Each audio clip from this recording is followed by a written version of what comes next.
Very good morning, everyone, and thank you so much for joining the session today morning with us. We're really happy to welcome you on board Jatayu Season 2. This is not the first conversation that we have been having. We have been interacting with you during various forums, the last Instagram session where we answered your queries. We understood that some of you are already started or submitting your use case, but you still have some queries. And that's exactly the reason why we are here today. We have here with us Mr. Giridhar, who's a Senior Vice President and Head of the Niche Technologies and the brain behind Jatayu Season 2 as well. And he's here going to set the pace. Along with him, we have the specialist from each of the business unit who are going to talk about each of the use case, and they are going to expect you to do in a very high level format. And then after every use case, we are going to take up questions, and you can keep posting your questions on the chat window and we will be picking up the question.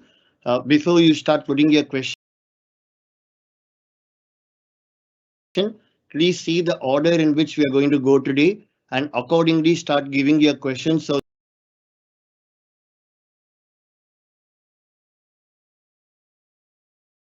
that you don't ask the question that should come at the last in the beginning itself, in the interest of time. So with this, I now request Giri sir to open the show. Thanks a lot, Kriti.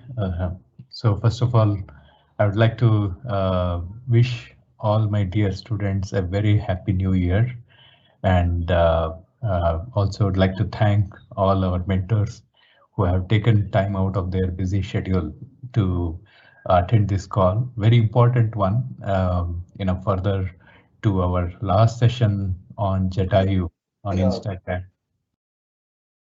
You can, right?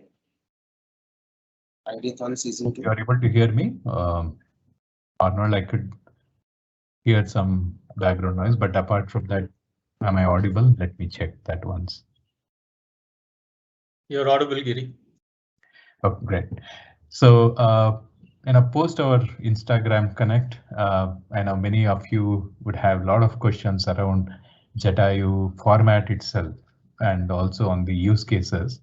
And I'm sure, as Kriti mentioned, that some of you have already started your journey in terms of building the first artifact as part of the stage 1 submission. So what I'm going to do is, just to set the right context in terms of how to understand these use cases. Of course, our mentors today will walk you through each of those use cases in greater detail. But at the outset, if you look at it, we have just given a problem statement if you observe in all the use cases, right?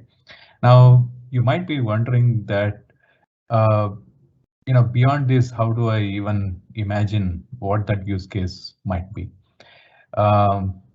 And then what should be the format, how my submission is going to be, all these things might be coming to your mind.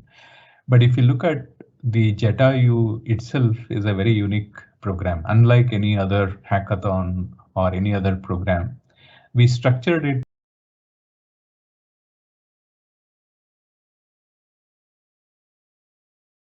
to be more practical, right? This is pretty much how even in our industry things will work. When a customer gives their problem, this is how we are going to go back and then work on it and come out with our own solution idea, propose it. And just to give them confidence, we will do a proof of concept in the second stage. And then once they are okay with that, we will industrialize it, scale it out, and then roll out in the market. That's pretty much how an idea or how it will be incubated to all the way till the reality life cycle takes place.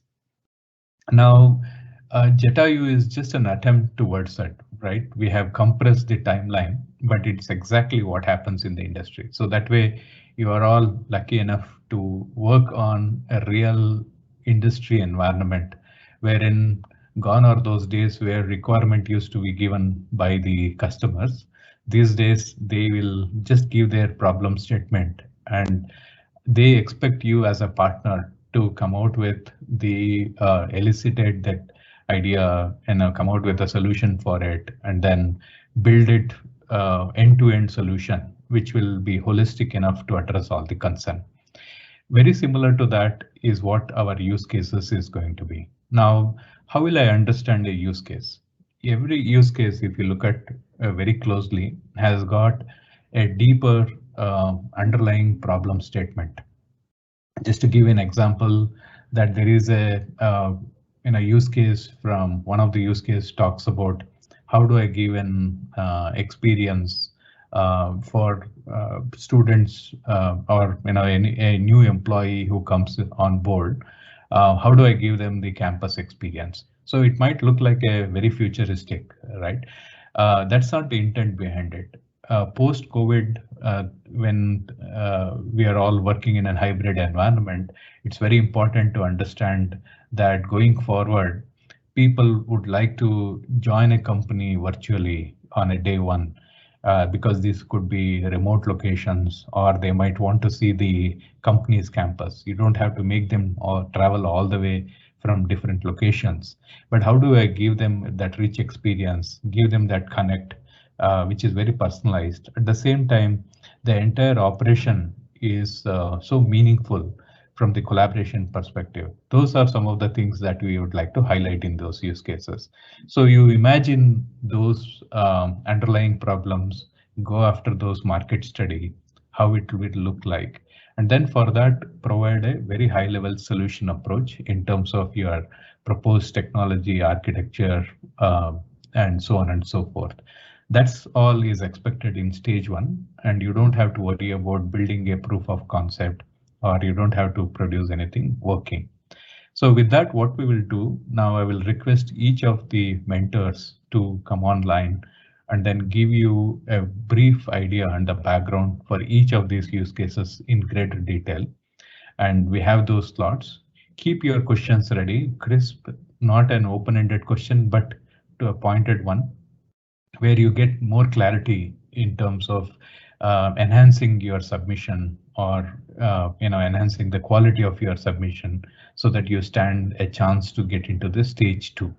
So it's very important, students, that you understand this whole format, as well as the way the weightages, as well as the importance that is given to it. So once you enter the stage 2 and stage 3, your chances of winning the Jatayu program becomes much more brighter. And with that, I would wish you all the best, and then hand over this track to our mentors to walk you through each of those use cases. Arnold, over to you.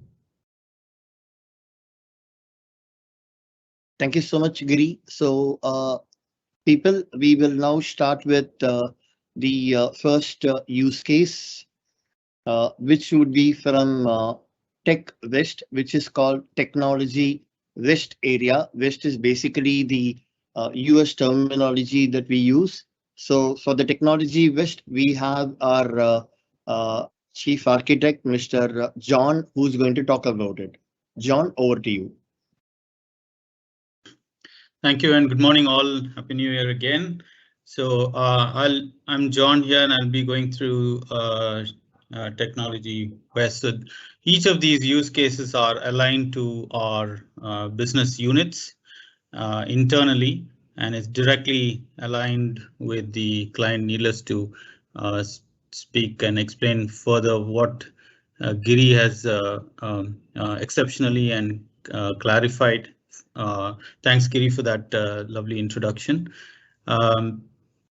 Okay, so going ahead, the next two use cases that I'm going to speak about, one is Metaverse interaction modules, where we're looking at, it's slightly futuristic, it seems so, but if you look at the two individual patterns that we have here, one is the synthetic avatars and the other one is a digital twin.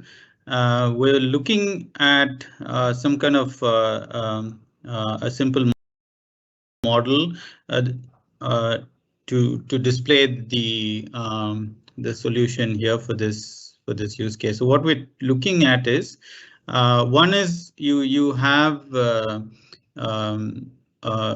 you have ambassadors, you have brand ambassadors, which is shown in the first picture there. So there is a little bit of dependency on brand ambassadors. You have to engage people over there. So dependency on humans to be there, support the brand, and there's a lot of human element involved there. So why don't we have a synthesized human form there, which will do the same thing as a real human being? And there are technologies available there with WebGL and with the latest Microsoft related technologies available there.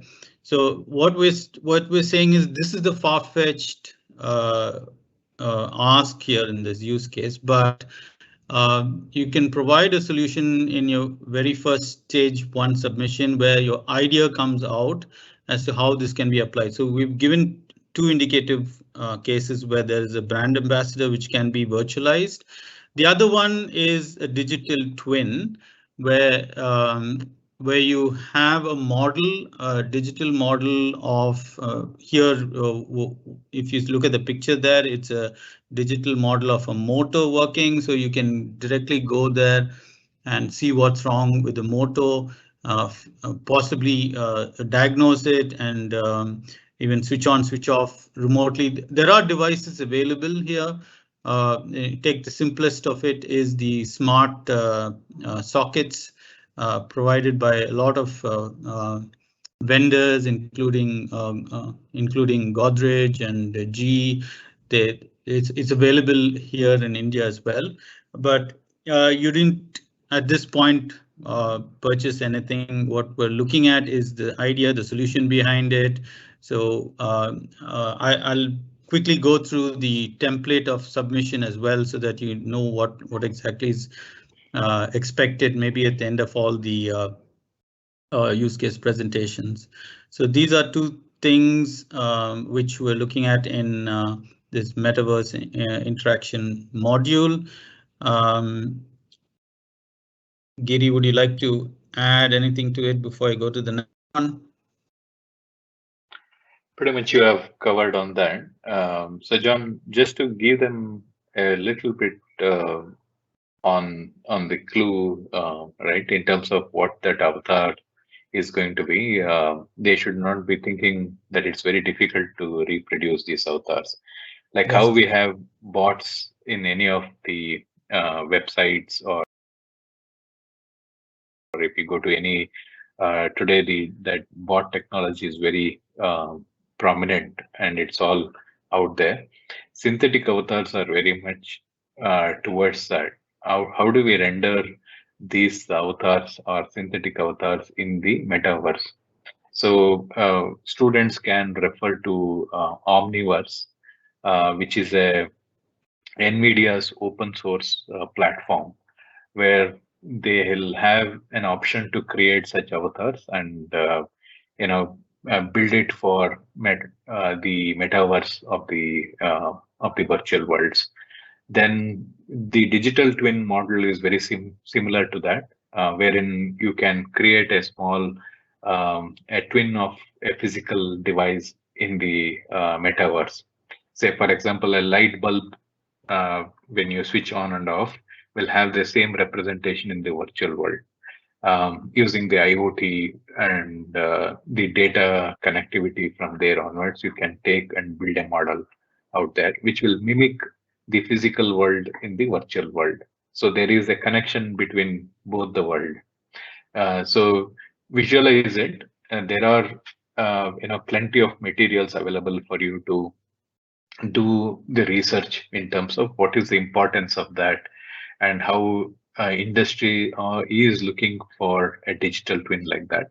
But from your overall solution approach, you can provide a very simple view and then take that forward. That's, I think with that, they will get 100% confidence in attempting this use case.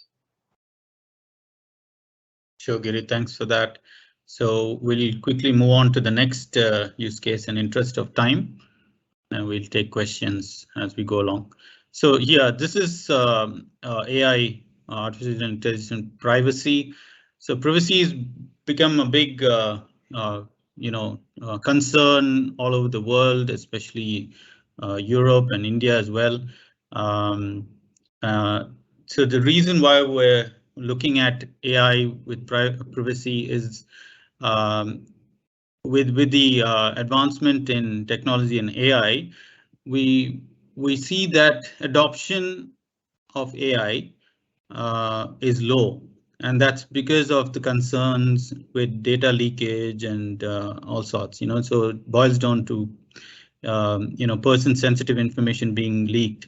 So people can be identified by a lot of things, just not by their name and date of birth, but by data which relates to their body metrics, with the biometrics, all of these. So is there a way to anonymize this data and still be able to provide enough and sufficient analysis for, for example, for ad campaigns, okay, or for any other market analysis that you need? So basically, we're looking at data which can be de-identified. So where you just take the basic key points of a group of data from a group of people, and then summarize that for the sake of ads. So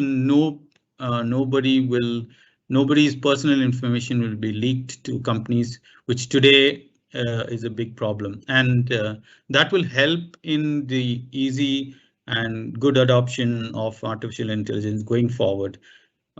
So we see that as a big concern, and this use case is just that. There are technologies available.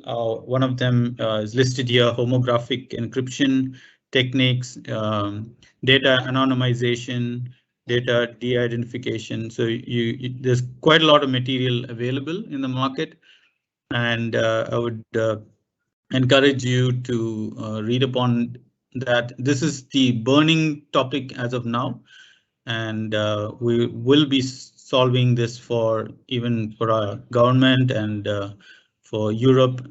If anybody knows what GDPR is, that's a big thing in Europe, where people are sort of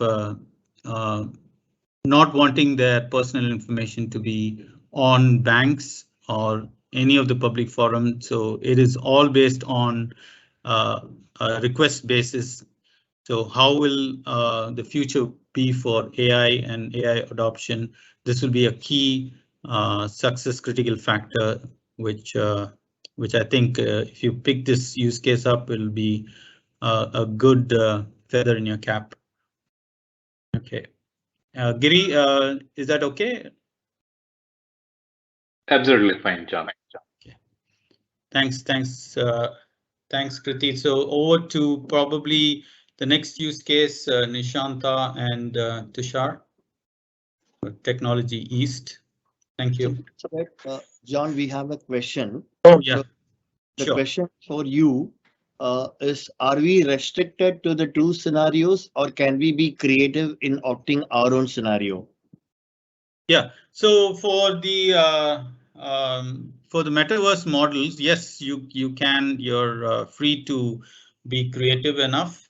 So the basic ones is creating an environment within the metaverse, be it the digital twin or be it an avatar. So yes, these are only indicative examples. Yes, please feel free to be creative. And that will be one of the points that you'll be is the spark that we're looking at. Sure. Any other queries? I'm just looking at it. For other tracks, we have already started getting it. So what should be in the PPT content in the first round specific to these two? Yeah, I think it's very generic template that we have. Kriti, can I cover this after all the use cases are done? It's a generic template.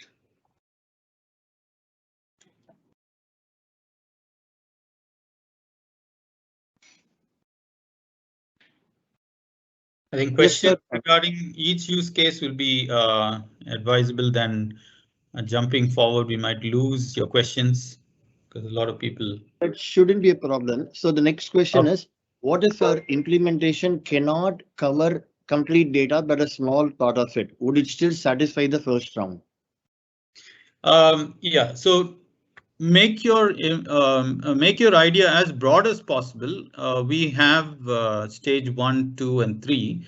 So stage 1 will basically be your idea presentation, how well you understood your the use case, and then we go into the POC mode, which is stage 2. If you're through with stage 1, and that's when we implement a part of the idea. So let your idea be as big as possible in the first phase, and then you can develop a POC model in the stage 2. And if you're the winner in stage 2, then we'll be mentoring you closer to the industry. So that's when your idea will be fully owned up. Nishanta, sorry. Yeah, I think, John, the one question, I mean, just to add to that, they don't have to really worry about the data as such, right? The stage 1 is all about how do we have that broad solution approach that has received from you. Data and the scope, features, all those things will come in the stage 2, which is more of building the proof of concept. So at that point, we can elaborate on that. So right now, don't worry about the data. As John mentioned, keep it as generic as possible without worrying about the scope of the data or the system itself. Yeah, thanks, Giri. And just to add to that, what I would say is, don't worry about the implementation now. Think wild, think creative, and but let's be grounded also. Yeah.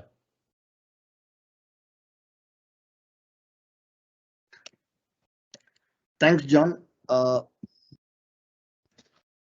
UrbanClap is, right? But UrbanClap is, right? But we are trying to achieve multiple things here, right, guys? So, like, we want you to. Nishant, can I comment on that? Sure. That's a very interesting one. In fact, Kriti, if you look at, there is a lot of apps available today. As Nishant rightly said, how are we leveraging AI ML to that? Right, that's very important, because most of the time the apps are not humanized, or the technology itself is not humanized. One, they don't understand your context. Second, it's very cumbersome to use these apps, right? So if for example, if I show a problem, will it be, I'm just saying that, in future, you might think that the app can understand the visual thing, right? Whether it requires a plumber or an electrician, it can understand that. And maybe nowadays, even your devices are becoming extremely intelligent. They are all IoT enabled. Your washing machine is collecting a lot of data. Based on the error code, it can automatically raise a ticket. So think through an application, or the use cases which I just spoke to, in terms of how that will humanize and then cater to your needs, rather than you searching for that particular services or not, right? How intelligently it will discover the service and the support for it, and then from there onwards it will automatically start helping you out. So that perspective, definitely this is going to be a differentiator. And it's good that you are all comparing it with the existing apps. That is where the innovation takes place, right? So do that study and incorporate couple of features which doesn't exist in the existing apps today. Thanks for that question. It's a very, very valid question because that's the way to think before building anything. Yep. And that applies to any of these use cases, right? So the differentiator, that's a very good question that who asked that. Thanks. And the last question we have, what is the role of app provider in this use case? Tell us in brief. So you will be the app provider, right? So it will be, the simple thing would be like, you're the Uber company, right? That is whom you'd want to think. You're the one who's providing that app and the services and hosting it and all of that. And ideally look at monetizing that. You know, no one runs businesses for free, right? So you will have to look at monetizing it. You can start with a free thing going for a period of time and look at monetizing it in a certain way. First, you have to build the user base and then getting it to be monetized. So, so that's the person. That's who the app provider is. And one last question, can the customer be a large organization? Yeah, that's another use case you'd want to think. Let's say Virtusa, right? Virtusa wants to basically hire a cleaning company. Can that be facilitated, right? So that's going to be more of a corporate level thing. You know, you can't basically hire someone in your neighborhood, right? So that is another, like, you know, a corporate kind of entity. Can they register and do that? So yes, that's another entity that you can look at as a use case as part of it. I'm sorry, this question again, it has come up, but I think I missed out. Do we need to have a model for revenue upfront for handyman? Yeah, so think about it, right? So you have to look at the broader strokes up front. I don't think it'll be a lot of rocket science. You can build off, I mean, what Uber does itself. So talk about those upfront, right? Because money is an important part and that should be covered upfront, right? Revenue. So yes, do think about it upfront. Okay, we can move on to the next one. Tushara, over to you. Can you move on the slide?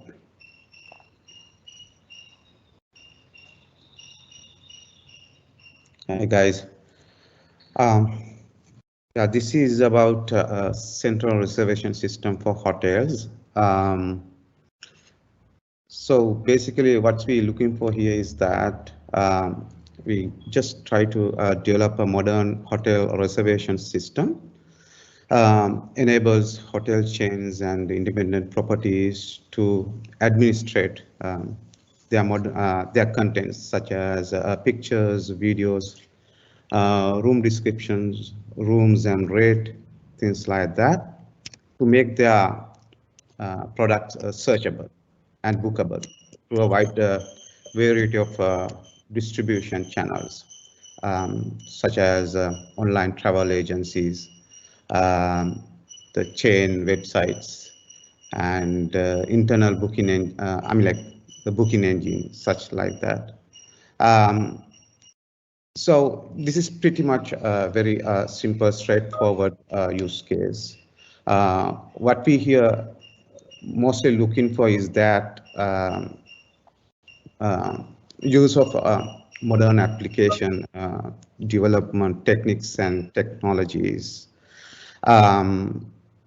So in this use case, there are two main use cases.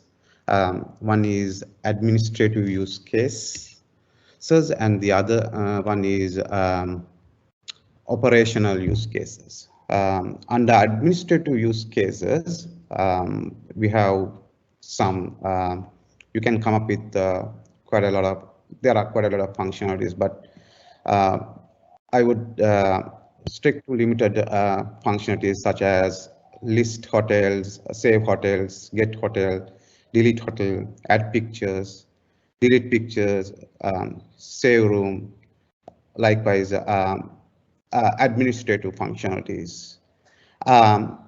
For administrative use cases, mostly their client would be wherever application when they can have a administration portal, right? Within that administrative portal, so you can just those client can integrate these backend services. And the persona or the persona would be like hoteliers and hotel chain corporate employees. So those are the the persona for administrative use case. And the other piece is operational use case. So the mostly like there are limited functionalities in operational use cases. Search hotel availability, search room availability, and room booking. And the client would be mostly hotel chains, website, mobile booking applications, and third-party online travel agencies. And the persona would be travel agent, hoteliers, and guest. So, and in terms of technical approach, this is where I would more emphasize on. What we're looking for here is that use of modern application development techniques and technologies such as the microservice and serverless microservice architecture and serverless infrastructure, use of managed services, and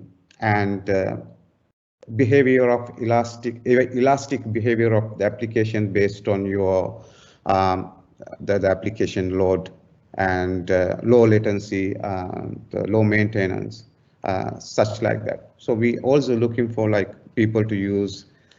We encourage people to go ahead with cloud providers, their native services for this application development.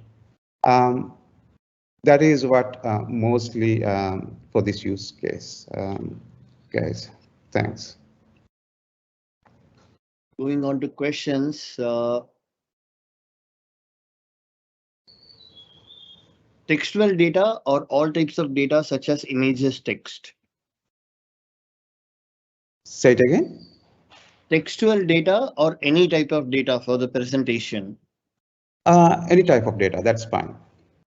Okay. What are the outcomes expected for hotel reservation system, and how about the use case diagram? Should we use the conventional one or shall we make it more different, sir? Use case diagrams. So you can use conventional one, that's fine. So the outcome would be most probably. So this is more like the backend system, right?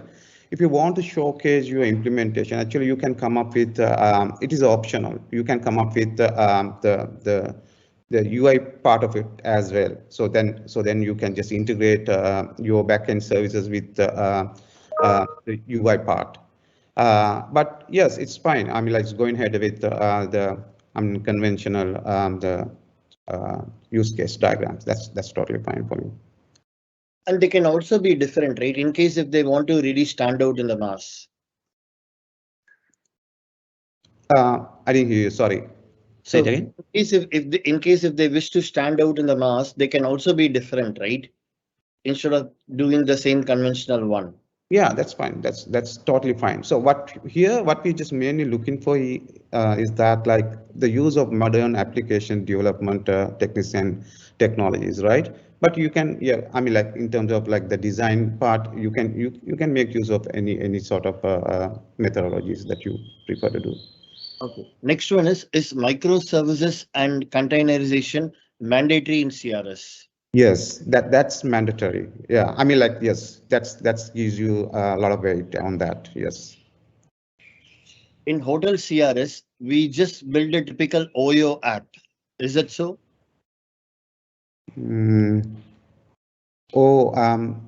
I am not familiar with that piece. If anyone else here is answer to Tushar, the question is more like, is it going to be a like app, like to like app like Airbnb? So it's more like the centralized. It's not. It may not. Yeah. It may not app to app, right? It would be a centralized application. I mean, it hosted in a centralized manner, so the people can these and you expose your API functionalities through APIs to public user consuming, right? So any application. So any application make use of these public endpoints for them to integrate with their system. Yeah, just like to add that, Tushar, whatever the solution that comes in, it's a pretty straightforward use case you have. If you can bring out the uniqueness in your solution, nothing like it. And as you've seen on the chat, what is your unique selling proposition as compared to the market will be good. And also for future in stage 2 and 3, we'll be looking at the containerization and technological implementation. Tushar, I think at this stage, we're just looking at the high level solution and how their proposed solution is going to weigh out and how unique and creative they are. Yeah, uniqueness of this proposal would be the use of your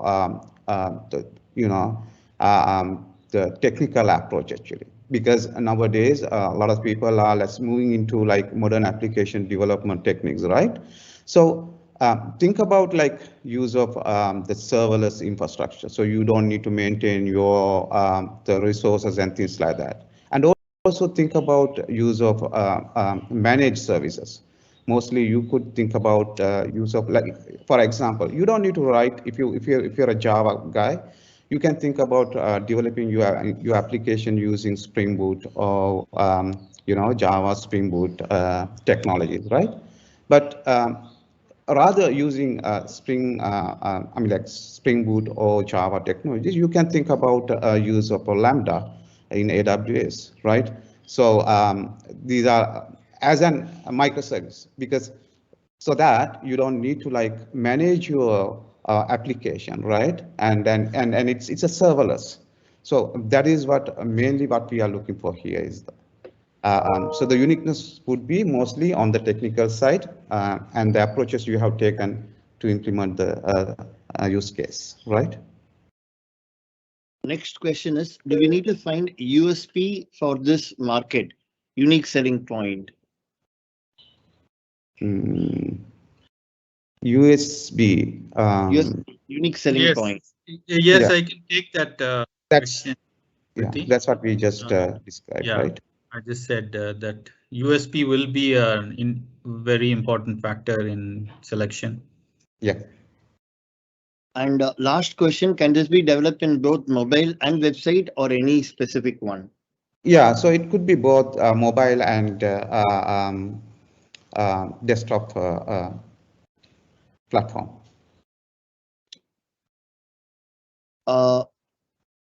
Yeah, I think we are done with the questions. We can move on to HR.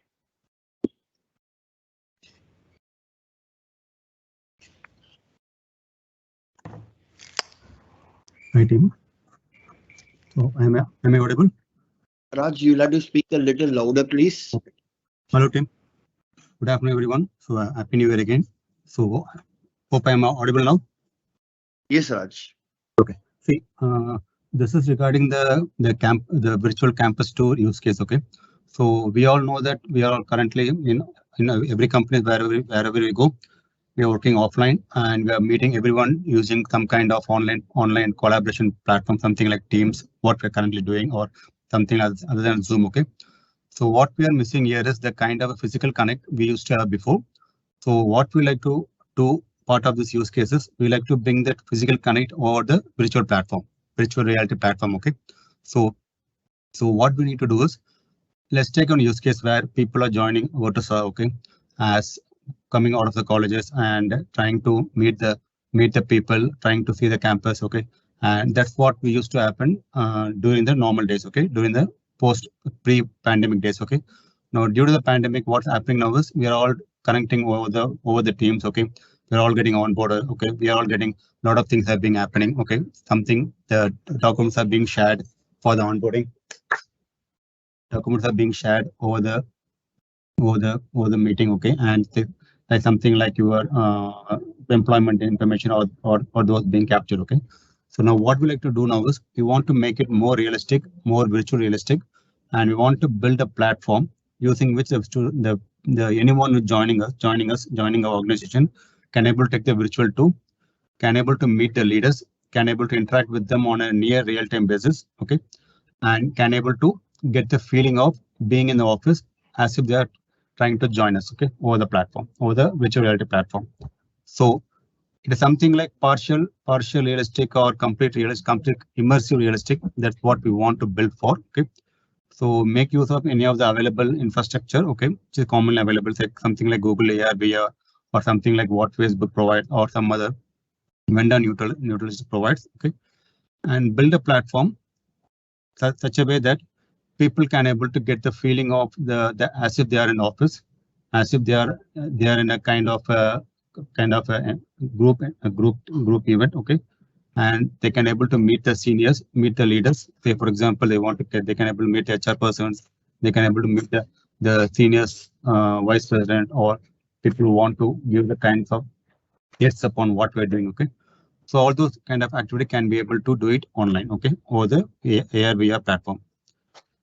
Think of something like, so what we need to know is, let's not be very much bit static or bit plastic. Let it make it bit configurable, okay. So maybe you can try it out with your own campus, okay. Somebody is joining your campus, okay. Somebody is visiting your campus, okay. How are you going to make it more realistic, okay? How are you going to capture the landscape, capture the office premises, capture the meeting rooms, okay? And how are you going to bring in the realistic information into the solution? Okay, something today say for example, today I'm having a meeting with my team, okay. Rather than meeting over the something like a normal meeting rooms or normal meeting landscape, how to make it more realistic? Trigger your ideas, trigger your innovative thinking, okay.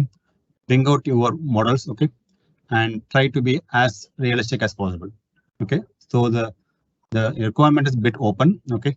Though there are some the platforms available from leading providers like Google or Facebook or someone, take the cue from it and try to build a kind of a solution what we need in this space. Yeah, just on that, Rajkumar, thanks. Just wanted to clarify the technology is available. If you can look at Omniverse, as Giri indicated earlier, it gives you a platform. It's an open source. It gives you a platform to create these avatars and attach it with thing like Zoom or Teams. So just investigate that. Correct. Yes. Endless to this. There are technologies which you can recreate an entire human being very close enough to reality, but that's not what we can expect with the resources we have. But let your imagination go wild on this. Thanks, Rajkumar.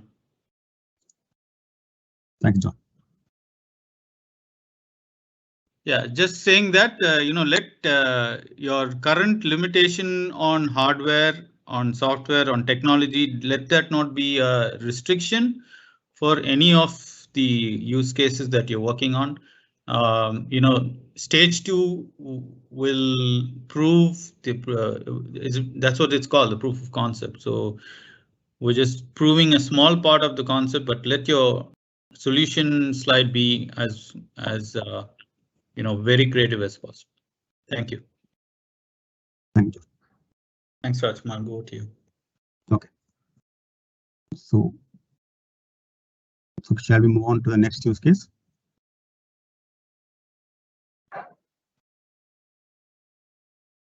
Okay. So this is the second use case from our HR team. Okay. So now we all know that at end of every review cycle, every employee has been monitored, and the performance is error performance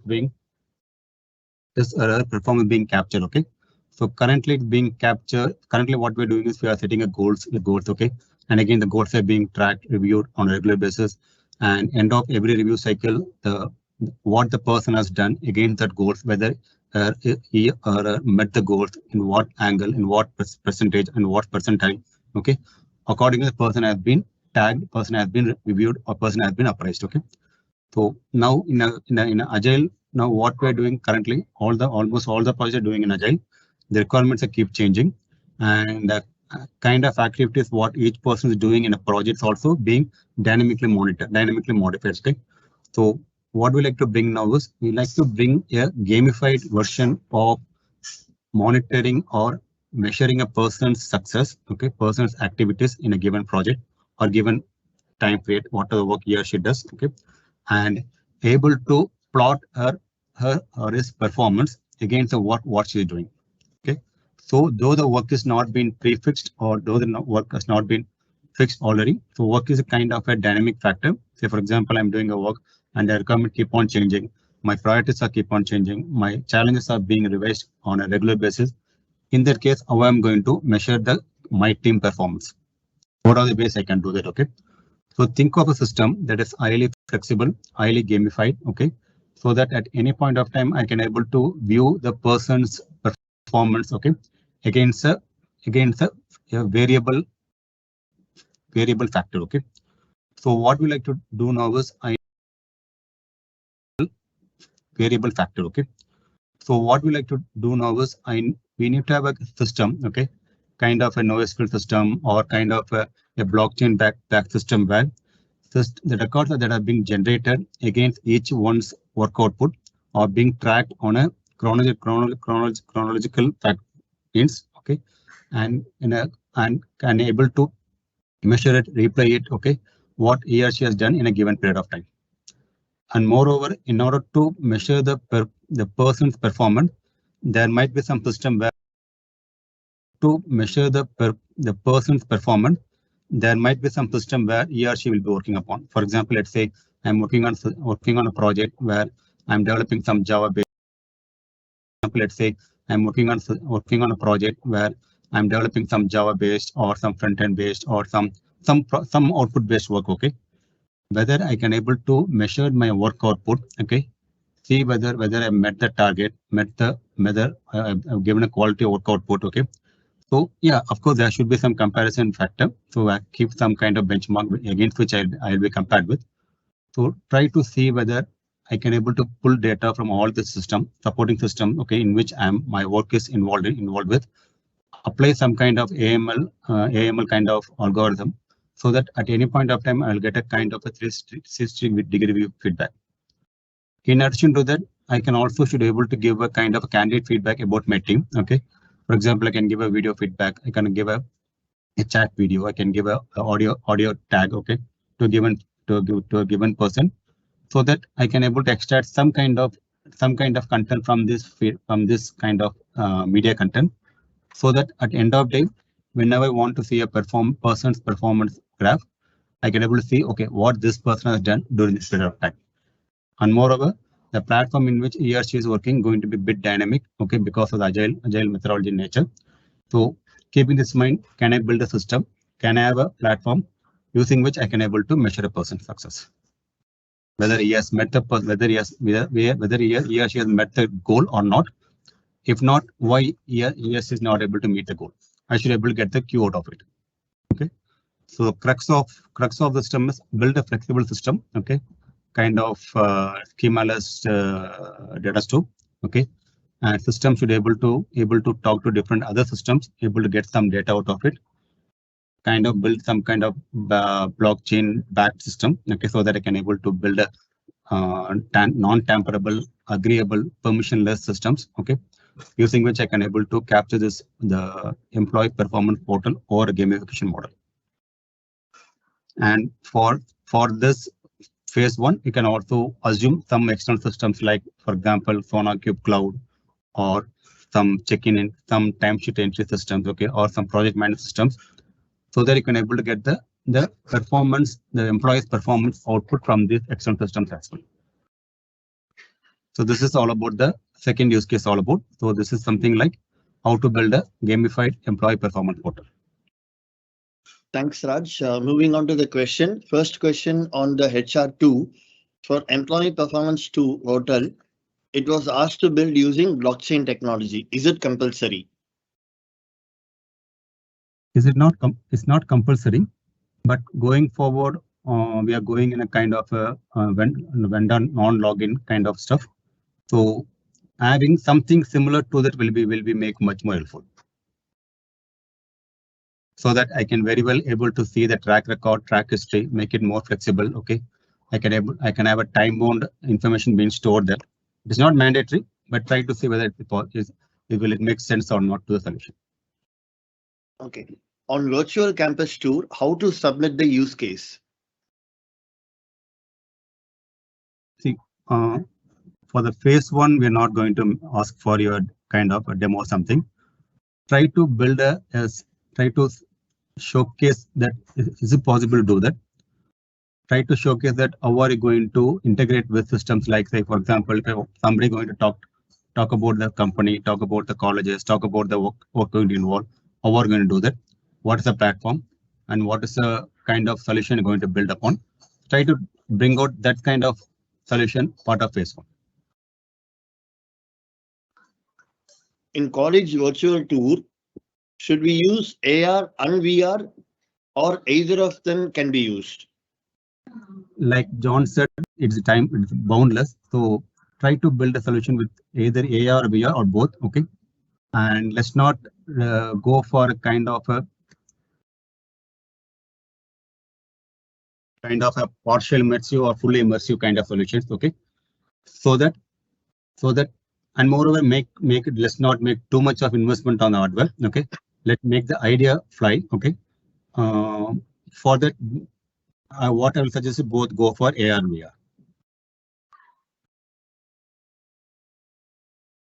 Okay. Just give me a minute. Whether do we have to animate the office? Possibly, yes. Yes.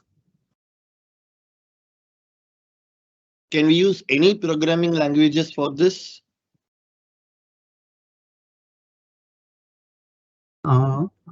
We're not bothered about the programming language, but make it the latest ones. Okay. Whatever the AR VR suggests, maybe from Google or Facebook, keep the latest one. Yes. Can we do our college campus to begin with? Yes, you can do that. You can do that. And see to that it can be modified, it can be configurable so that any new locations, new places can be added, or even new situations or new scenarios also can be added. Make that provision in your solution. So realistically means we require more hardware like Oculus. Should we really go for it? Yeah, I can answer that. I think at this stage, the hardware investment will be huge. So the industry level stage, which is stage 3, that's when you'd want to look at that. But let your solution be in such a way that it's as broad as possible, and we can narrow it down. So obviously, investing lakhs at this time is not what we are looking for you to do. So it's the idea that you're coming up with. Okay, so go as much with the open source. Omniverse is there, and technologies like that. So, but the end product, what will be worked on, you'll be working very closely with us in the final stage, and that's when we'll help you, we'll groom you, mentor you, bringing you close to the solution that we want, which Rajkumar described. Fair enough, Rajkumar? Yes, John. I think that sounds good. Keep it simple. Solution is most important. Even you can go for mobile-based one. Okay, and let's worry about the hardware investment, the kind of the ideas in the further stages. How much important market analysis and market study for the HR2 use case?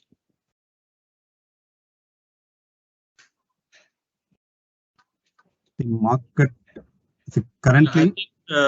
Rajkumar, if I can get Vikram to answer that, because for stage 1, how important is market analysis? Vikram, can you explain? Yeah, sure. So, guys, we've been talking about differentiators, right? And that's very important for making your, proposal or your, project plan, feasible and adoptable for the investors. Like you look at it as a competition where you are going to be judged by investors. So assume Virtusa being an investor here. So unless you understand the market, you won't be able to differentiate yourself unless you know who all are the players, competing with you in the market. You won't be able to know what is already there, and over and above that, how you're going to offer some value which will differentiate your offering. So keeping that context in mind, you have to work towards your idea, and you have to be aware of your surroundings, like checking, what all the current offerings are there in the market, and what kind of services, what kind of convenience they're offering, how your product differentiates, how your product fills the gap. To fill the gap, you need to know the gap which is there, right? So the gap analysis or market analysis is something very crucial there. So yeah, definitely we cannot ignore that. I hope I was able to answer that question. In terms of how to do market analysis, I think there's a lot of content available. You just need to Google search. There are a lot of videos on YouTube. You may find it's quite common these days. You can also get a sense of how this kind of evaluation works. You can watch some content on the Shark Tank kind of videos where different business cases are scrutinized by investors, asking questions about the market and the competition, how the product is going to stand against the competition. So that will give you a good sense of how it is going to be in this competition as well. I hope I was able to provide an answer. Yeah. And the last question for employee performance, what technology can be used other than blockchain?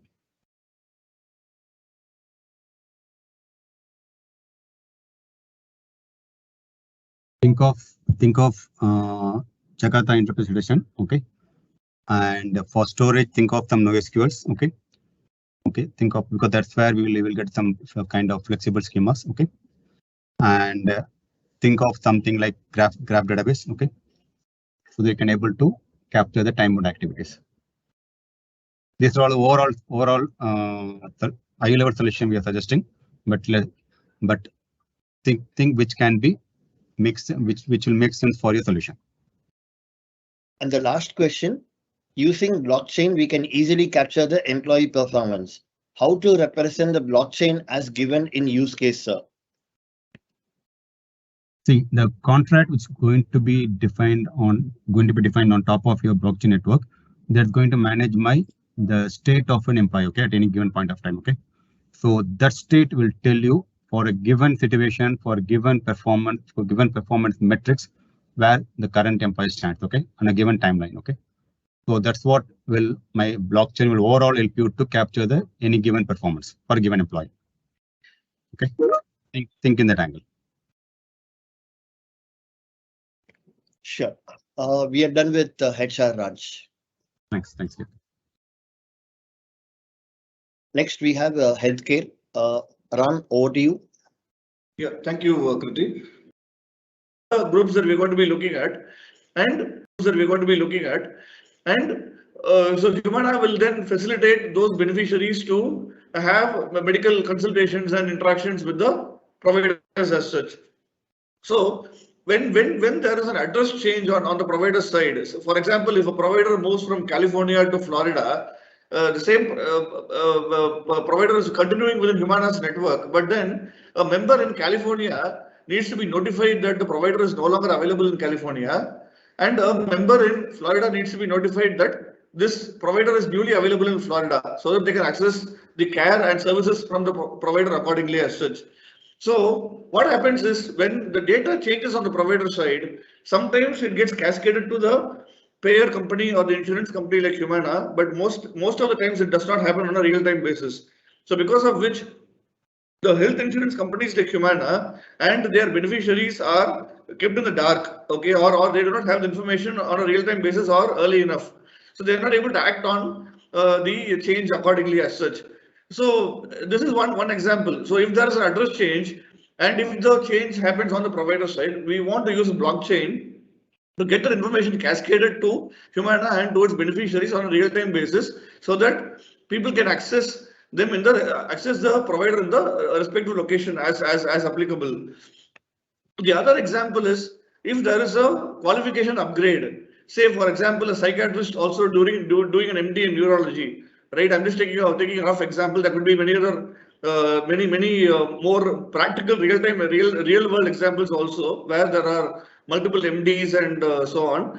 So I'm just taking the example of a psychiatrist becoming a neurologist also by doing another MD, right? So if once this happens, the data have to be cascaded to Humana and to its beneficiaries as such, so that this doctor can be seen not only for psychiatry specialist needs, but also for neurology specialist needs. And those areas which combine psychiatry and neurology, instead of having to go to two doctors, the same doctor can actually cover the requirements and address the requirements of surgery or other consultations and other treatments and procedures and so on. So we want these qualification updates also to reflect on a real-time basis and get cascaded to the health insurance company or payer company like Humana and to its beneficiaries. So we see that blockchain is a very good concept and very good way of doing this, and there is already a lot of industry focus in using blockchain to do this. So essentially, when we talk about health data management over here, we are looking at healthcare provider data management. Typically, address change and qualification upgrades are two examples that I mentioned here on this call. But the students are welcome to think about and analyze other possible provider side data changes, through which for which we can use this blockchain solution to actually bring in real-time data synchronization as such. So that is on this use case. Maybe I think we should discuss the next use case, and then I think I should take the questions together for both the use cases. So we should move on to the next healthcare use case. Kriti, is that fine?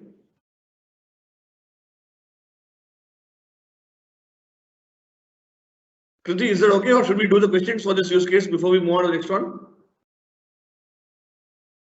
Yeah, just make a move, Ram. Just Okay, go ahead. Sure. Next use case. Sure. Okay, John. Okay, so Arnold, can you move on to the next slide, please? Okay, so students, so this is the second use case on healthcare. Okay, so we are calling this one connected health. So essentially, you can think of two segments of populations. Okay, so one is well and healthy. So they are using Fitbits and other wearable devices to monitor their involvement in physical activity like exercising, going to the gymnasium, running, jogging, walking, etc. And how many calories they are burning and so on, right? So they are keeping a very close tab on how much they are exercising, right? How many kilometers they are running or walking, or how much weight they are lifting and so on, due to which the X calories or Y calories that they are burning and so on, right? So this is about one segment, which is the generally healthy and well population, which is using Fitbits and wearable devices enabled by internet, right? So we call them IoHT in the healthcare world, Internet of Health Things, and how this population uses these devices to transfer data back to their health plan. Again, I will say Humana. So Humana is covering not only people who are unwell, but also people who are generally healthy and who are paying premium. So people in the US have to pay premium to in order to be able to get coverage for a given need, for a given outpatient consultation or an inpatient hospitalization. They have to be paying premium, and they have to be getting themselves covered under an in-force health insurance policy even when they are doing well and healthy, even when they're not into any chronic condition as such, right? So this is one segment where it is more of general wellness, preventive medicine, and staying healthy as such, and preventing oneself from falling into any chronic condition like diabetes or obesity and so on, right? How the covered beneficiary is staying healthy and transmitting data back to Humana in order to get member incentives and member rewards. So some of the member rewards could be healthcare related itself, okay, like potential premium discounts and so on, or some of them could be non-healthcare, I mean outside the healthcare premium as such, okay. It could be something like a pass for a football match, or it could be a couple of tickets for a movie and so on, depending on the lifestyle interests of the beneficiary as such, right? So there are different kinds of rewards and mechanisms that are getting used in the real world by payers in the US industry as such.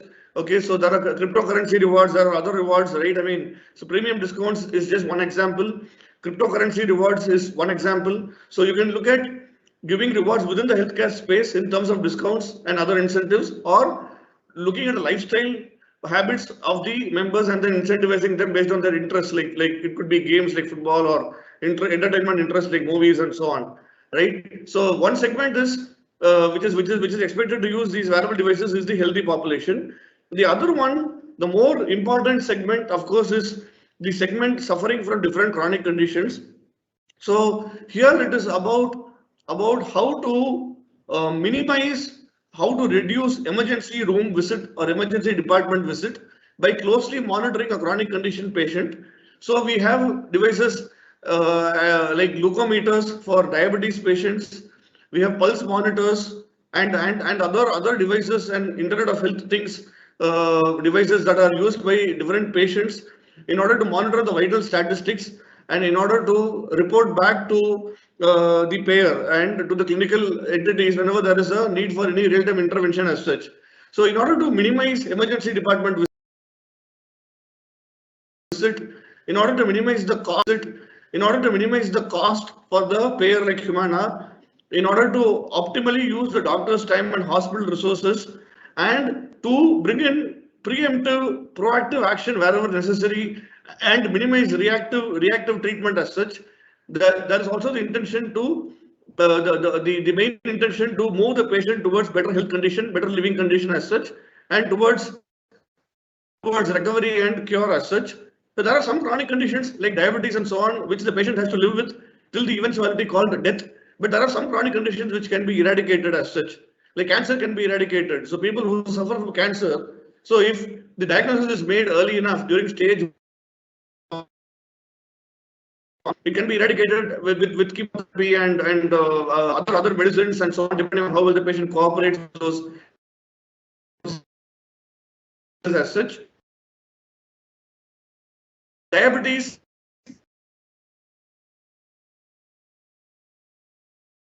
chronic condition which has to stay in the system until there is a good controlled condition and in good living condition as such, good mobile condition as such, instead of becoming bedridden and instead of becoming less mobile and so on. So like diabetes, I said glucometers, I said pulse monitors for heart patients and so on. It's about how to report data back to the insurance company like Humana and to the clinical entities like the doctors who are watching, and to bring in real-time intervention whenever there is a need, whenever there is a threat or a risk that is detected through the Internet of Health things and devices used by these chronic condition patients as such. And there are 9 to 10 chronic conditions like diabetes, cancer, cardiovascular diseases, chronic obstructive pulmonary disease or lung disease, COPD or lung disease. Then there are behavioral health disorders like depression, then schizophrenia and so on. Then there are lifestyle conditions and living conditions like obesity and so on, which are also considered chronic conditions and so on. So it's about how to help this segment through Internet of Health things and wearable devices with real-time intervention and care, proactive, preemptive, preventive care, reduce reactive care, reduce emergency department visits, and optimize cost and improve medical conditions and outcomes as such. So I will take a pause there and open to hear out the questions as such. Thank you. Yeah, thanks, Ram. So the question that we have is for the blockchain implementation, for health data management, are we supposed to implement a complete private blockchain, or can we leverage an already existing blockchain and using smart contracts build our solution? Okay. I think I'll also need Dinesh to help with that question. So I will maybe respond. We'll share a response with you after this call. I'll check with Dinesh and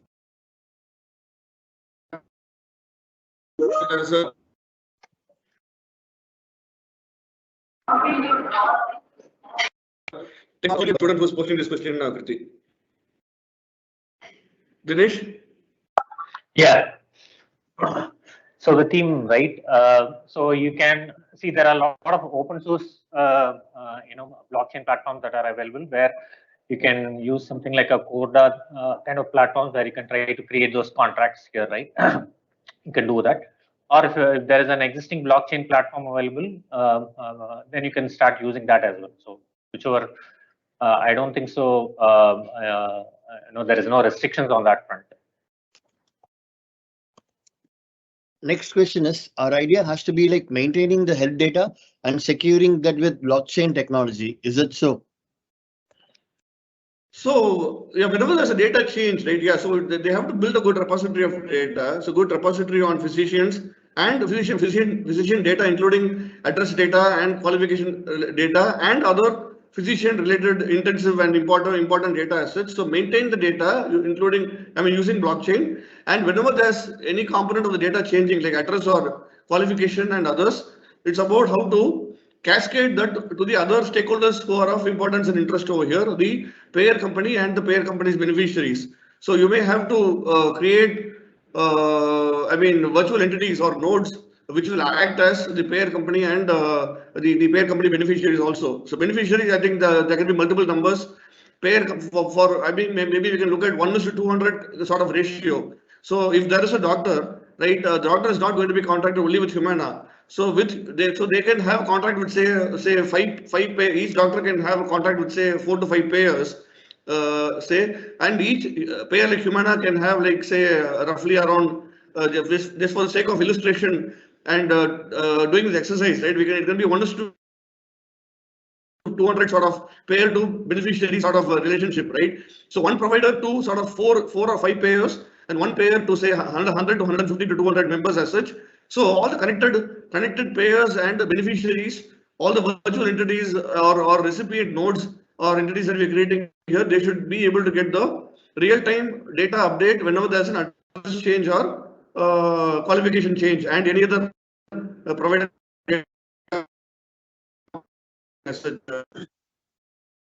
Okay, next question. Okay, so maintenance and real-time comment on any change to all those other entities, payer.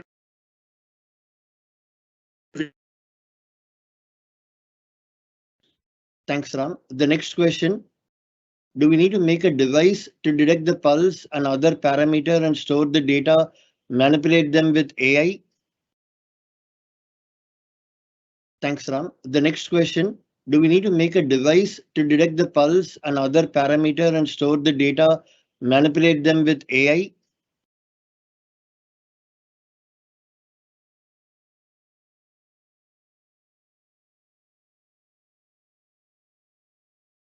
Dinesh, should you be able to answer because we are not able to hear Ram? Could you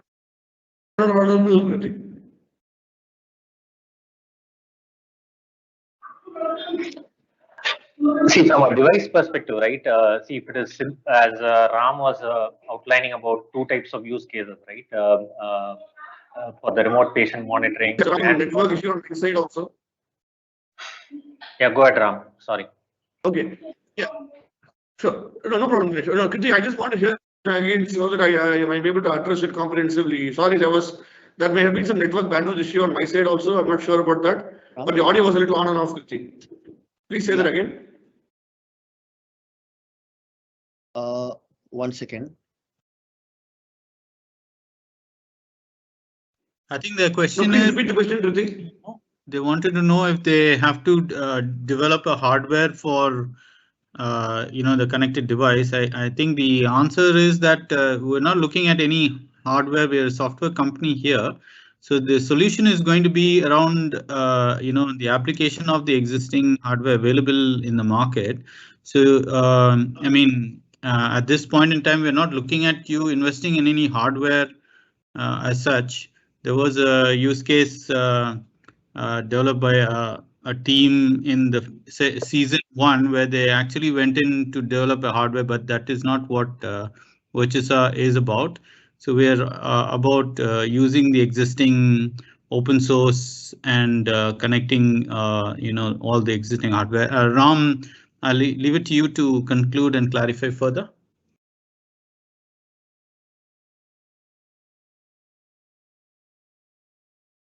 Let me confirm that, John, right? So yeah, as you said, right, we need not buy any hardware, new hardware or anything. If people are using as simple as a Fitbit kind of devices and they're able to get some data out of it, well and fine. Otherwise, we can just get some sample data and use that as a source for all your computing purpose.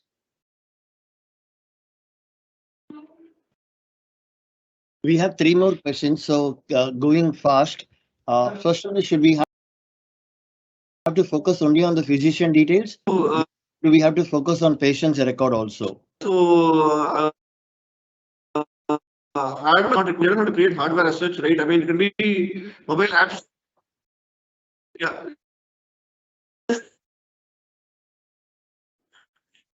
Ram, I think we are losing you. I would suggest Dinesh can take up here. Dinesh, can you pitch in, because we are also running short of time? So what are the question again? Is it maintaining the patient data as well as the physician data? Is that what question is all about? Yeah. Should we have to focus only on the physician details or also focus on patient records? Okay. So here, right, predominantly we can focus on the patient's record, right? So here it is all about identifying the conditions of the patients, monitoring them, and based on that, trying to recommend some of these treatments and all that, right? So those are the typical boundaries of these use cases here. So that way we can just focus more on the patient side, patient records and all that. But on the physician side, there would be some certain, obviously we cannot totally ignore the physician side of the world, right? Where we need to map it to the right side of physicians, specialists, any other teams or the experts that are needed and all that. So obviously there is going to be some amount of data that is needed, but the predominant focus should be on the patient record. Yes. The next question is, should it be only for chronic disease or any specific disease? So, Kriti, it should be for chronic disease, right? I mean, if they look at diseases which are not chronic diseases, then the potential to use any wearable device or IoT is going to be very less. So I would suggest that the chronic disease like diabetes or cancer or lung disease or cardiovascular disease is taken up, so that there are suitable wearable devices, IoT, which can come into play. And there must be a lot of real world evidences and case studies available which talk about how some sample data can be generated and how this exercise can be further elaborated on, Kriti. So chronic disease is preferred. Last question, should we create a DApp and deploy it in an existing blockchain?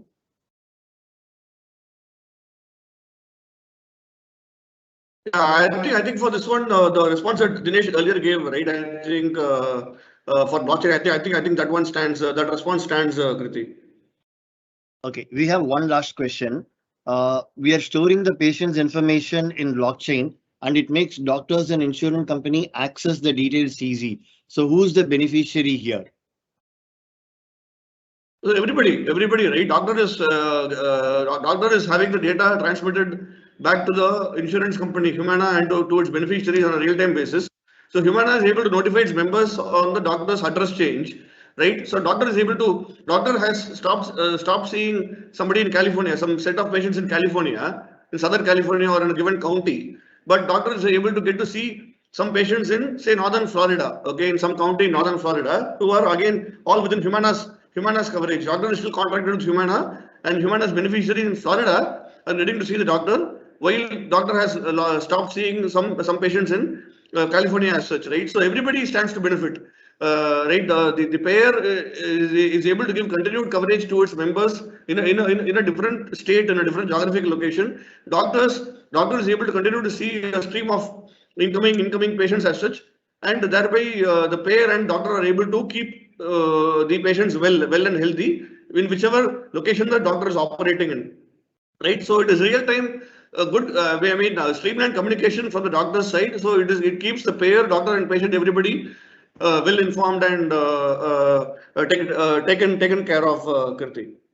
Thanks, Ram. One last question and close it here for healthcare. Can we also propose an IoT solution for the pharmaceutical department in the hospital for the inpatients? No, right now that is out of scope. I think right now let's focus on the problem statements that we spoke about in these two use cases. Pharmaceutical, which is under more of life sciences purview, will be taken up in one of the subsequent exercises. Kriti, so that is the response to that. And one quick point, I know that there were some network issues. So I know there was one of the questions on hardware, right? So I know John and Dinesh were responding to that. So on top of that, what I also want to say is we can consider doing mobile app based services or mobile app based solutions, or we can even show any solution out of a desktop or a laptop. Okay, as long as the process runs fine on a mobile phone or even a desktop or laptop, we are fine. As long as the input is digested well and processed well, and we get a very good output from a solution running on a mobile phone or desktop or laptop as such. So hardware doesn't have to be created. We only are looking at the efficiency of the software solution, which can be running on top of any OS on mobile or laptop as such. I just wanted to give that closing comment on that hardware question, Kriti. Thanks, Ram. Moving on, Arnold, can you please move the slide?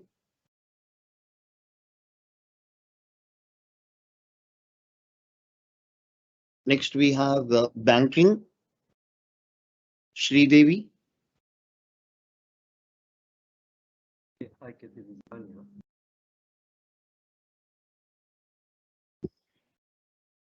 Or Ilan, Sridevi or Ilan, can you please start? Can you hear me?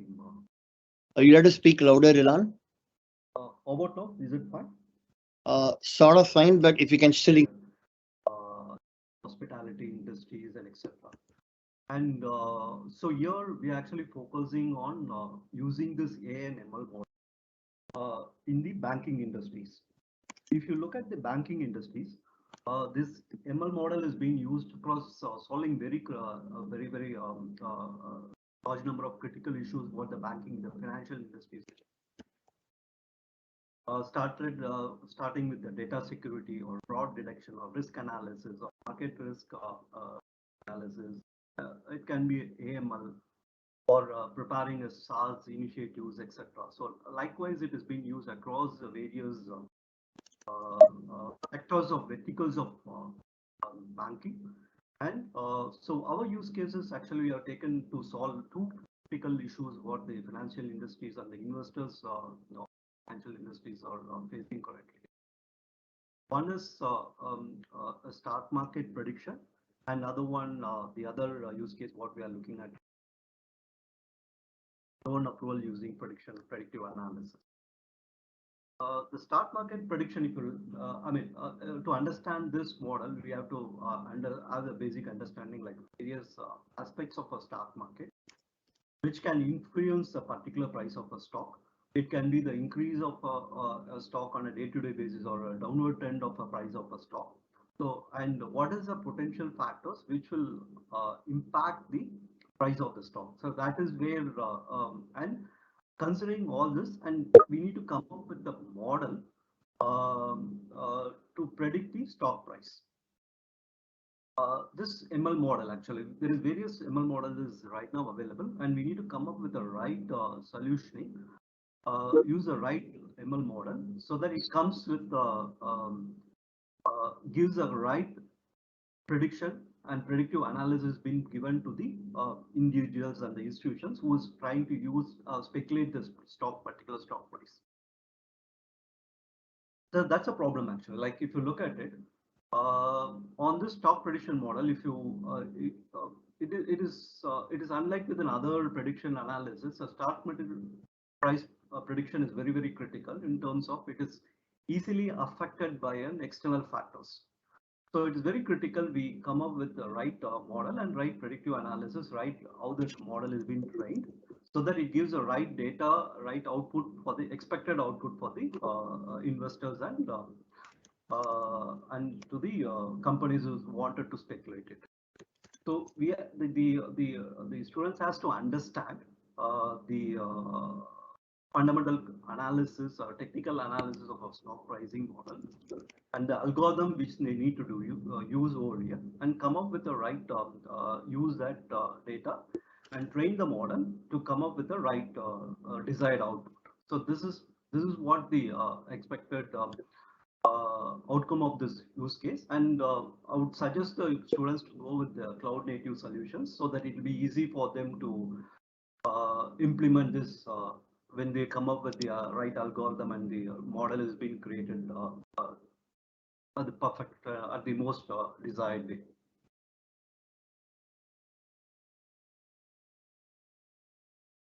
Any questions, or let me move on to the next one? You can finish the next one and then we can pick up the questions. Okay. And right, so the next use case what we are looking suggest over here and wanted the students to take over is a loan approval prediction using the ML actually.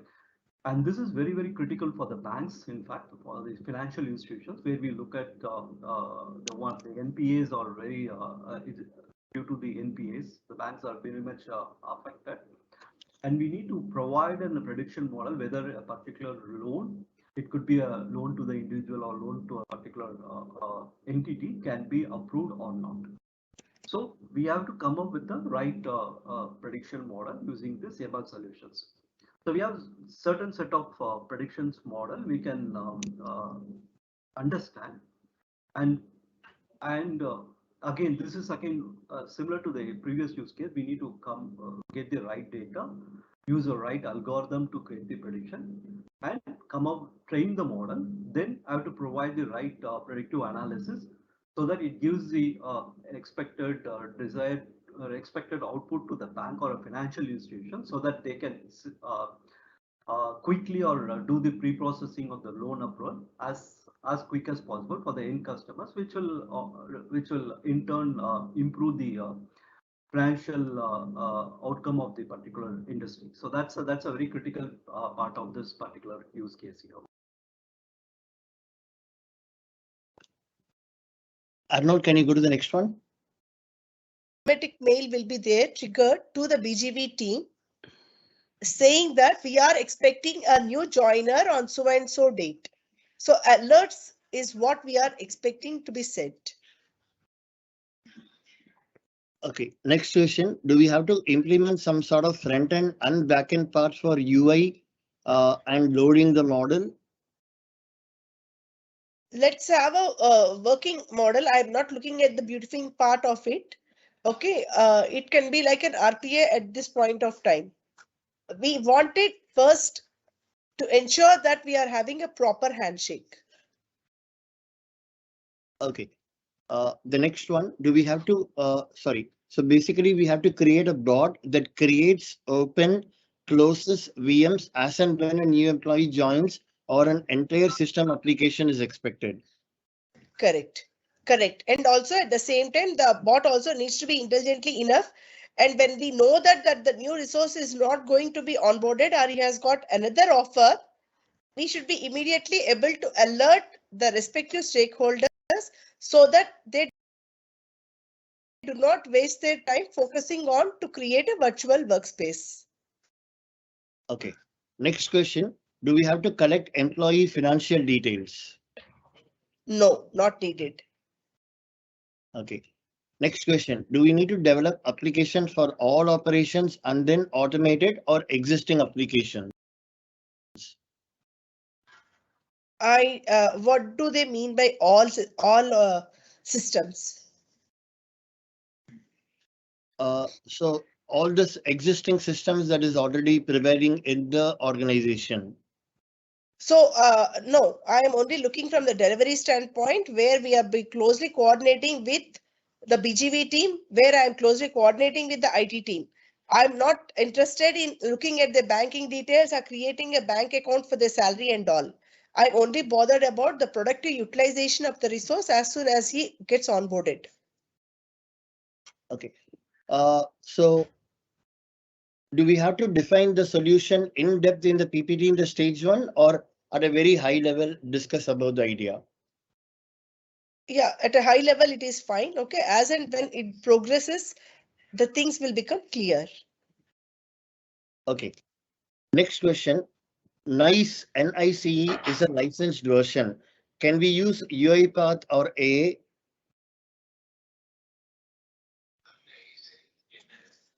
Instead of NICE? Yeah, I can answer that. I will take that. Yeah, you can use UiPath, but UiPath is more it's almost like a simulator where you have the existing applications there. Yeah, you can use that or Automation Anywhere from Google. Yeah, I think that will solve some of the email triggers problem, but don't restrict yourself to that. This is more also an internal systems RPA. Okay. I'm just looking if there is. Can you tell us about the technology stack for this?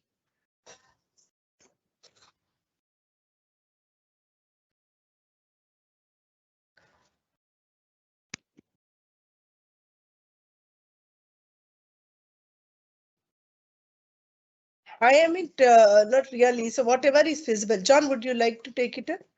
Yeah. I mean, I agree with you. Whatever is feasible, look at what is available right now. Don't look at the technology. Look at your solution idea. How you can, enable a project manager to have resources or people who have joined quickly join the team. See, the reason why you might have heard students, people, some of your senior colleague, college mates who have gone to organizations who are there in the system for a long time without a project.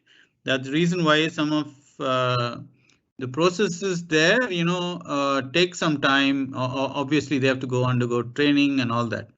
So, and there is a process delay because, some of the verifications and communications don't happen on time. So this whole process is to speed that up. So whatever helps in speeding that up, go ahead with that. Don't look at the technology, look at the solution. Speak to your senior classmates who have gone past, who have joined organizations, see what they have. Do research. There's a lot of information available on Google. And yeah, I hope that helps. Section, before I open up for the general questions that we have got, specific to this particular employee onboarding is, can we also use Blue Prism?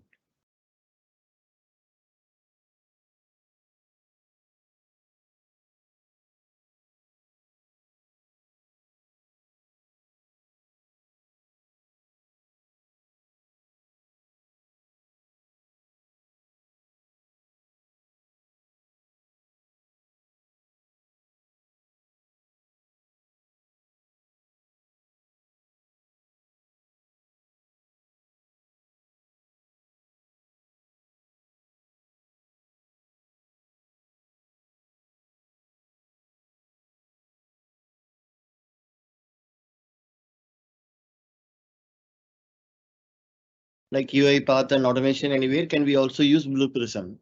Like I said, I think any tool can be used as long as it's, I think, usable, open source. Don't go and buy anything. Yeah, that's the thing. Kriti, at this time, if you're finished with the questions, you'd like Vikram to go through the template submission. Vikram, would you like to do that? Yes, we are done. Sure, John. Then we can take the generic questions, because this will answer most of the questions that they have. Please, thank you, Vikram. Sure, John. Thanks.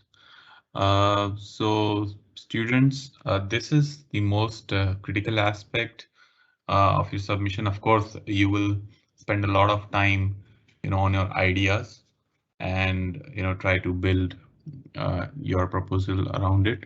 But how you present it will help us evaluate that idea in a, better way, and also will help us, keep all the submissions, at par, and, look at critical aspects that you want to highlight. So coming to the template or the structure of your presentation, it will be divided into 4 key sections. One is business need, opportunity, then target segment, solution, the idea, solution or idea in a nutshell, and the 4th one being the impact your idea will make, the business impact, how you measure the success. Business need, opportunity, we have mentioned these guiding questions. You need to answer all those and you'll be able to address it. What is the business problem or opportunity? What's the gap in the market that we are trying to address through this idea? And what's the unmet need?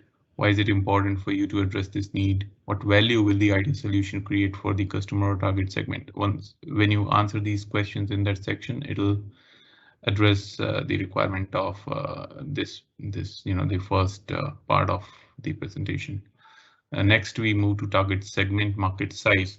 So key questions here being, who is the intended customer target segment? So you have to focus on the segment or the customer or the end user that's going to use the offering, and how different it is, like what, and can it be replicated with similar customer and other target segment? So, and then what is the size of the market? Okay, and how the market is expected to grow going forward. Third comes the solution idea in a nutshell. Here you have to explain your solution idea. You have to focus on the USP, how you differentiate that idea, and also the technology architecture that you're using for that offering. Fourth comes is your impact. So what is the exact impact your offering is going to make on the end user or customer, and the resulted, and how do you measure it? Basically, how do you measure the impact, right? So you have to come up with certain metrics to measure the impact. Okay, we don't have any specific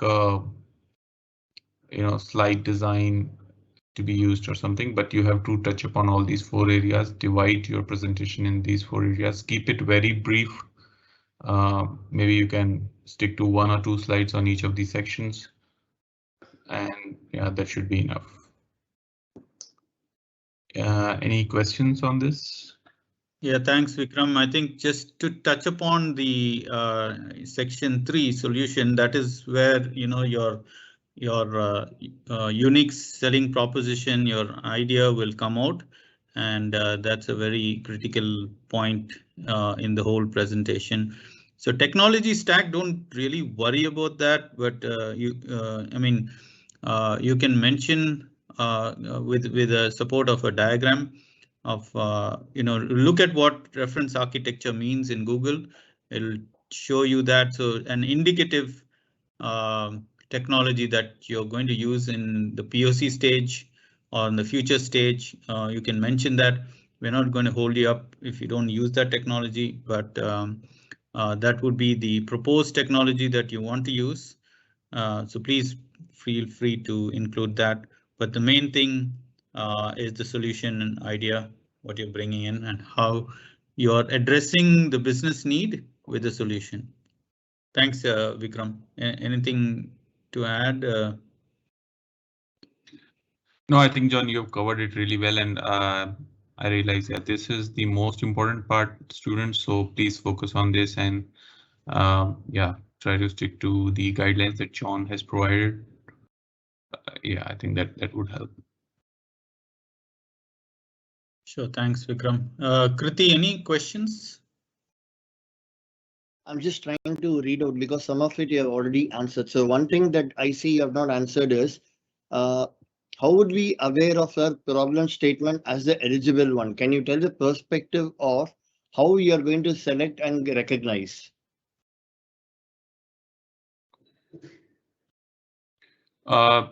If I have understood it well, Kriti, I think is it to do with like how will the problem statement be, I think evaluation criteria we're looking at. Yeah. Differentiated.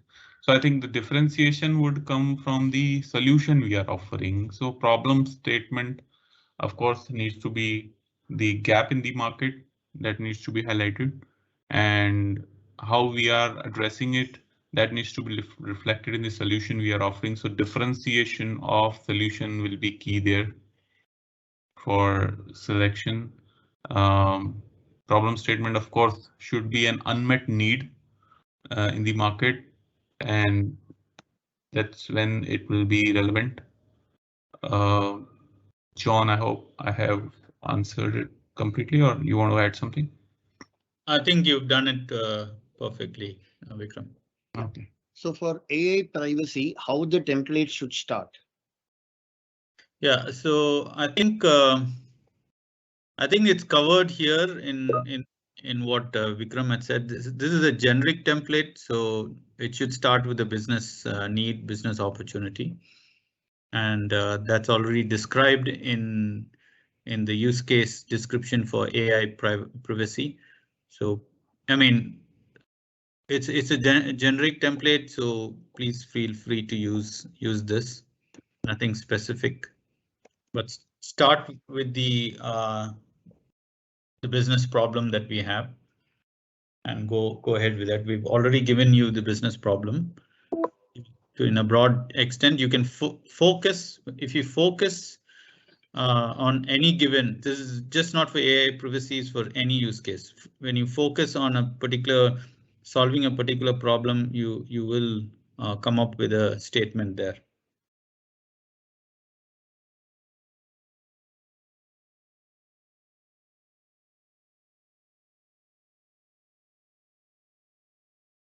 There is one question, Vikram, on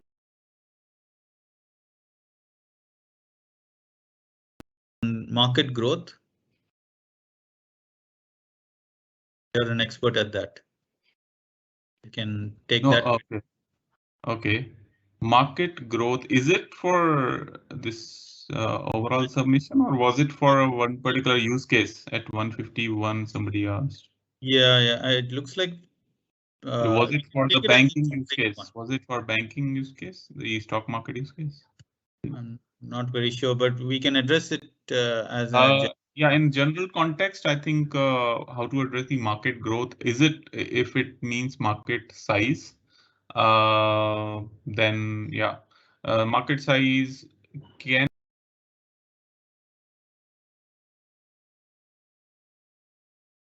be, extrapolated, like, there might be some broader areas. Even if you do a simple secondary research, you might get the broader market, like for example, even if you talk about the bank loan,